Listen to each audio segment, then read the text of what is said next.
guerre secrète et possession diabolique.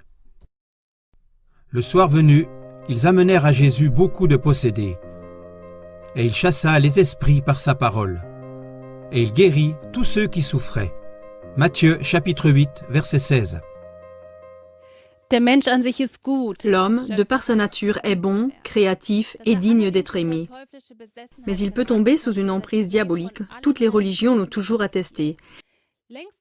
Mais la médecine, la psychologie, la science, l'éducation, etc. ont depuis longtemps dû admettre en capitulant que les choses les plus inexplicables sous le ciel ne peuvent s'expliquer que par des emprises diaboliques. Selon les évangiles, environ un tiers du ministère de Jésus-Christ consistait à chasser les démons. Quelles sont les caractéristiques typiques des personnes possédées par le diable? Toute communication raisonnable avec elles est absolument impossible dès le départ. Elles ne connaissent ni compassion, ni pitié, ni compréhension, ni remords. On ne trouve ni logique ni vérité parmi elles. Les personnes possédées sont uniquement et exclusivement fixées sur leurs propres pulsions, désirs, intérêts, convoitises, addictions, etc. Il y a de nombreuses sortes d'obsessions, des impuretés jusqu'aux excès sanglants, de la malveillance jusqu'au tourment meurtrier, de la pédophilie jusqu'au cannibalisme, de la kleptomanie jusqu'au pillage des peuples, de la querelle notoire jusqu'à une querelle destructrice impitoyable, du fait de toujours vouloir avoir raison jusqu'à la contrainte dictatoriale de l'opinion, des mensonges habituels jusqu'à la tromperie professionnelle permanente de toutes sortes, etc., etc. Les problèmes qu'ils causent sont innombrables. Par exemple, comment expliquer cela à un petit enfant si ses parents sont diaboliquement possédés? Malheureusement, la même question doit être posée au niveau des peuples. Comment expliquer cela à des peuples sans méfiance, dont les gouvernements sont sous l'influence de personnes possédées par le diable ou qu'ils le sont eux-mêmes? Celui qui juge trop rapidement et qui y voit de l'extrémisme religieux se trompe. Malheureusement, c'est précisément cette tragédie qui est devenue un problème majeur pour la communauté mondiale. Ce que nous tous, comme des petits-enfants, ne voulons pas entendre, doit néanmoins être dit clairement.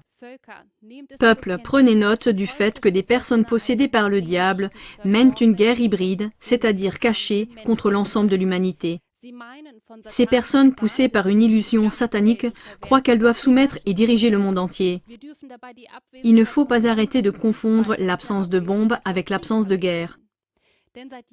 Car depuis des années, ces élites délirantes font avancer cette nouvelle forme de guerre qui peut tout à fait être qualifiée de troisième guerre mondiale hybride, c'est-à-dire qu'elle se déroule de manière multiple et surtout cachée.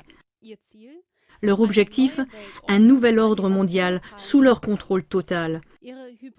Leur guerre hybride cause plus de dommages à tous les niveaux et fait plus de victimes que toute autre guerre précédente menée avec des armes conventionnelles, c'est-à-dire des bombes, etc. La bonne nouvelle est que, de même qu'il y a toujours eu un moyen d'interdire l'influence des pouvoirs diaboliques, il y a maintenant progressivement un niveau supérieur. Jésus était constamment occupé à neutraliser l'influence d'êtres diaboliques. Il y a donc aussi un moyen de sortir de l'emprise des élites actuellement possédées. Mais j'en dirai plus à la fin. Premièrement, démographie. Comme dans toute guerre, dans la guerre hybride, la destruction psychologique de l'objet cible est la première priorité. D'un point de vue démographique, son anéantissement est amorcé à l'avance par des mesures psychosociales. Par exemple, en luttant contre les modèles de rôle traditionnels, en affaiblissant l'institution du mariage, en multipliant les formes de contraception, en favorisant l'avortement, jusque même après la naissance, et bien plus encore. Le déclin social est scellé plus efficacement par ces interventions que par toute guerre de bombardement. Des millions d'ennemis potentiels ne sont même pas mis au monde. Deuxièmement, les États-nations.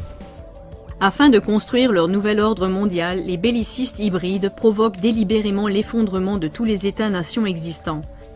Une fois de plus, les flux de réfugiés sont utilisés comme une arme de migration. C'est d'ailleurs un moyen bien connu et éprouvé de l'armée et des géostratèges. Les causes des vagues de migration résident dans les guerres, les conflits et révolutions menés délibérément. Les politiciens de gauche ne cessent de créer de nouvelles incitations à l'immigration. Ainsi, nos systèmes sociaux sont bombardés de manière hybride dans le but de déstabiliser tous les États-nations et de les remplacer par l'établissement d'un système socialiste unique pour la société. Troisièmement, technologie. Les plus grands scientifiques du monde ont développé pour ces bellicistes des technologies avec lesquelles ils peuvent diriger, rendre malade et même tuer toute la race humaine à volonté. Les bombes atomiques, les virus mortels comme armes biologiques de guerre, les technologies du génie génétique, les dispositifs de surveillance à chaque coin de rue et dans l'espace, et 1000 choses encore font partie de leur équipement standard. Quatrièmement, santé. La guerre hybride vise également la santé. Presque toutes les méthodes de guérison initialement naturelles ont depuis longtemps été détournées vers des traitements chimiques avec des médicaments. Tous les peuples doivent-ils être de plus en plus contrôlés, contraints à volonté, soumis à des interdits, pillés totalement et systématiquement ruinés sous l'emprise de l'industrie pharmaceutique? Il est temps d'examiner toute cette activité en profondeur pour voir si derrière les précautions sanitaires prescrites, il n'y aurait pas une obsession diabolique des bellicistes hybrides. Après tout, l'industrie pharmaceutique gagne chaque jour des milliards de dollars grâce à nos maladies. Et bien que leurs produits aient été dénoncés depuis longtemps comme la cause principale de presque toutes nos maladies, leur lien avec toutes sortes de grandes puissances s'avère si diaboliquement inflexible qu'aucun changement n'a encore pu se produire. Cinquièmement, pauvreté et esclavage. Actuellement, les tactiques de guerre hybride détruisent délibérément notre économie dans le monde entier, dans le but de piller complètement, d'appauvrir et d'asservir tous les peuples. Pour ne citer que 2 mouvements hybrides parmi des milliers d'autres similaires, depuis plus de 100 ans, la haute finance, c'est-à-dire la Fed, qui est autorisée à contrefaire de la monnaie, engrange chaque jour des milliards de dollars de bénéfices sans aucune contrepartie matérielle. Par le biais de dérivés toujours plus diaboliques, c'est-à-dire les paris financiers et les combines boursières, les élites de l'argent interconnectées pillent impitoyablement toutes les nations, les poussent délibérément à la ruine, à l'appauvrissement, à l'esclavage total. La pandémie de coronavirus actuellement mise en ébullition sert-elle peut-être même à dissimuler délibérément cet effondrement financier mondial qui résulte de leurs paris financiers et criminels? De cette façon, il pourrait en quelque sorte attribuer au coronavirus la responsabilité de cet effondrement économique total.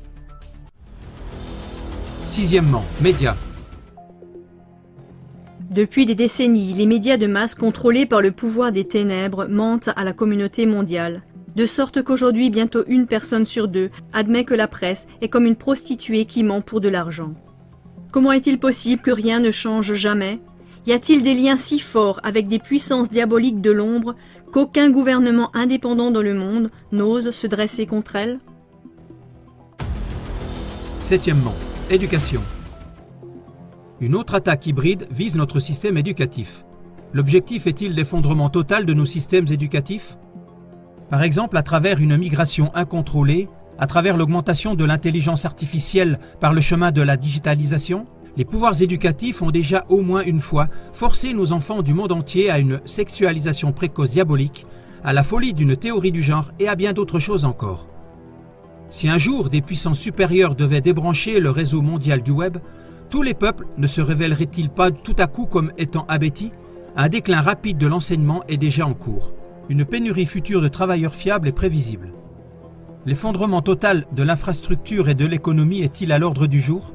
L'ONU et ses politiciens serviles sont déjà en train de faire avancer des mesures et des lois comparables à des actes de sabotage. Huitièmement, économie. Toute notre économie est également sous le feu croisé de ce nouveau type de guerre cachée. Les saboteurs, sous couvert de protection de l'environnement et de réduction du CO2, visent-ils l'ensemble de notre production et de notre consommation? L'hystérie climatique actuelle est pour le moins prévue depuis longtemps avec des groupes comme Fridays for Future ou Extinction Rebellion. Dès 2016, le document stratégique « Comment amener le public en mode d'urgence » a été publié. Il a été élaboré de manière complètement théorique. The Climate Mobilization, un groupe américain à l'origine du document stratégique, promeut la mobilisation totale de la société pour lutter contre le changement climatique prétendument causé par l'homme. À travers ce document, les États-Unis dictent à nouveau le modèle. L'ensemble de la société doit sacrifier ses besoins individuels pour le grand objectif du nouvel ordre mondial sous prétexte de sauver le climat. Neuvièmement, approvisionnement en énergie. Notre approvisionnement en énergie se trouve également dans la ligne de mire des bellicistes hybrides. L'Allemagne et l'Europe occidentale perdent leur souveraineté énergétique suite à l'abandon progressif du nucléaire et du charbon. Les énergies renouvelables mais inefficaces, qui nous sont constamment vendues, nous conduisent de manière ciblée à une dépendance totale vis-à-vis des importations d'énergie. Dixièmement, approvisionnement alimentaire. La guerre secrète ne s'arrête même pas à notre approvisionnement alimentaire. La production agricole est de plus en plus limitée par des réglementations et des exigences. En conséquence, les agriculteurs disparaissent et la production alimentaire diminue. On pourrait ainsi en énumérer bien d'autres.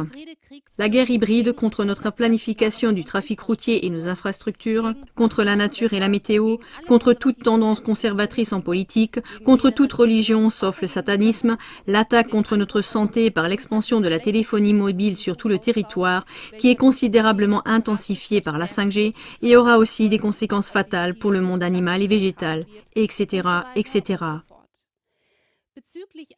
En ce qui concerne toutes les cibles d'attaque, il faut dire en résumé qu'elles sont systématiquement celles conseillées par Sun Tzu.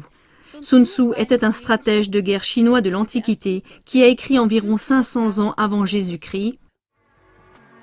Le plus grand art est de briser la résistance de l'ennemi sans combat.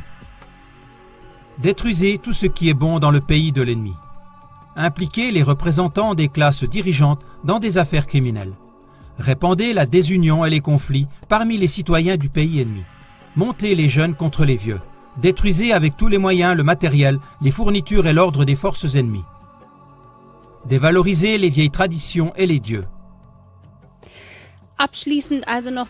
Enfin, pour finir, la question est de savoir comment libérer les peuples de l'emprise de leurs agresseurs possédés. Comme on le sait, le secret d'un exorciste du diable qui a du succès est sa volonté d'acier, c'est-à-dire inébranlable. S'il le dirige de manière ciblée contre des démons qui sont enracinés et leur ordonne de sortir du possédé, il crée un feu spirituel et les démons fuient dans la panique. Il en sera donc exactement de même dès que les peuples tourmentés par la guerre hybride auront compris le jeu diabolique et par la force de leur volonté commune auront mis un terme à toutes les œuvres du diable et donc à tous les pouvoirs. La détermination synergique des peuples va, en quelque sorte, enrouler cette chaîne d'acier autour du diable, comme cela a été prophétiquement esquissé il y a 2000 ans. Apocalypse 20 exprime la neutralisation de la racine de tout mal par l'image suivante. Et je vis descendre du ciel un ange qui avait la clé de l'abîme et une grande chaîne dans sa main. Et il saisit le dragon, ce serpent ancien, qui est le diable et Satan. Il le lia pour 1000 ans, le jeta dans l'abîme, le ferma et le scella, afin qu'il ne séduisît plus les nations. La race humaine maltraitée ne doit cependant pas attendre passivement qu'un ange descende du ciel et fasse ce travail pour elle, car ce sont les nations éveillées elles-mêmes qui sont symbolisées par cette chaîne. L'ange, littéralement le messager, ne symbolise que notre époque où nous pouvons surmonter l'insurmontable.